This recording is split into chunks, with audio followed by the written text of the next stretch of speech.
As 2015 was approaching, it was very clear that the UN desperately needed a successor for the Millennium Development Goals, one which was going to overcome the challenges that plagued them. As the first step, in 2012, during the Rio+20 conference, the UN formed two teams to build an elaborate agenda to replace the MDGs for the UN's upcoming 2015 conference in New York.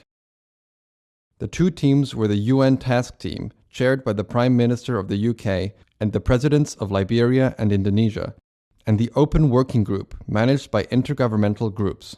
The UN Task Team was responsible for preparing the UN's post-2015 agenda, whereas the Open Working Group was responsible for preparing new development goals and setting targets. The Open Working Group worked with civil society organizations, consulted all member countries, and engaged the public using face-to-face and online meetings and door-to-door surveys.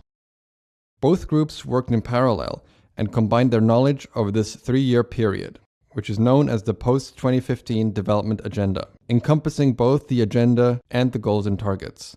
In September 2015, during the conference in New York, after 3 years of negotiations and battles, the UN showcased the blueprint to achieve a better and sustainable future for all, known as the Sustainable Development Goals. 193 countries of the UN Assembly committed to achieving the Sustainable Development Goals by 2030. The SDGs consist of 17 goals and 169 targets.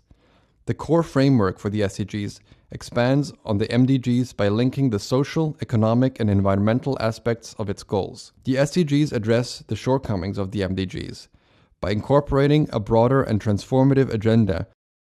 The MDGs were largely focused on the targets for developing countries, with funding from developed rich countries.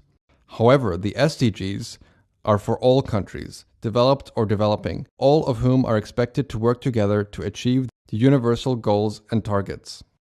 The MDGs also provided no specific role for civil society organizations, whereas the SDGs have engaged the CSOs from the beginning by consulting them during the 3-year post-development agenda period. Finally, the MDGs were drafted by technocrats who failed to consult global knowledge and expertise. This meant that the MDGs were disconnected from ongoing global debates on development priorities. On the other hand, the SDGs were drafted by an open working group, which worked with countries and organizations from all over the world. Despite overcoming the challenges and criticisms of the MDGs, the question remains, are the SDGs going to be successful? While the SDGs provide a broader agenda than the MDGs, with a potential for course correction, will this make a difference? With transformative goals and target setting, there is a chance that countries might choose SDGs that are easier to implement, requiring minimal national adaptation, which might result in only a handful of the SDG goals and targets receiving policy attention, effort, and resources. Few things are certain. If the SDGs are to succeed, they will depend on continued advocacy for each of its targets, promoting an inclusive approach to development and incorporating a more granular and local approach. And as new global challenges arise, like information warfare, surveillance, populism, technology-based inequality, and immigration, the SDGs and their interpretation will need to be adaptable. The question is the UN flexible enough to do that, or does a changing world need new goals to be drafted more frequently than they are now? Here's a quick recap. As 2015 was approaching, the UN needed a new agenda to overcome the challenges and criticisms of the MDGs. The UN formed two teams, the UN Task Team and the Open Working Group, to develop a detailed agenda. The UN presented the SDGs in 2015, consisting of 17 goals and 169 targets, to 193 countries. The SDGs addressed all the shortcomings of the MDGs.